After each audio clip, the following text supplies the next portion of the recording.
Hello అండి. Welcome back to my channel. This is Jyothi Satish.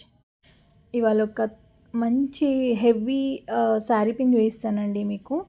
చాలా హెవీగా ఉంటుంది. మంచి వెయిట్ ఉంటుంది. అలాగే బ్రైడల్ లుక్‌కి అయితే చాలా బాగా సెట్ అవుతుందండి ఈ శారీ పిన్.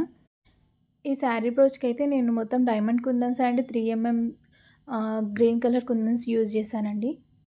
B7000 గ్లూ మనం మొత్తం అప్లై చేసుకొని కుందన్స్ స్టిక్ చేసుకోవడమే అండి. ఒక ఆర్డర్‌లో స్టిక్ చేసుకోవాలి ఇవన్నైతే. దాని తర్వాత ఈ మిడిల్ గ్యాప్‌లో ఉన్న దగ్గరైతే నేను 3 ఎంఎం గ్రీన్ కలర్ కుందన్స్ అయితే స్టిక్ చేశాను. సేమ్ దానిపైనైతే B7000 గ్లూయే యూజ్ చేశానండి. అవుట్‌పుట్ అయితే చాలా బావుంటుంది. మంచి హెవీ ఉంటుంది. పట్టు శారీస్ లాంటి వాటికైతే చాలా బావుంటుందండి. స్ట్రాంగ్‌గా గూడా ఉంటాయి శారీ బ్రోచెస్. ఊడిపోవండి. శారీ పిన్ మనం వేర్ చేసాక కనిపించినా గూడా మంచి లుక్ ఉంటుంది. చూసారా సైజ్ ఎంత మన 2 ఇంచెస్ సైజ్ ఉంది. చాలా బావుంటుందండి వేర్ చేస్తే. నచ్చినట్టయితే లైక్ చేయండి.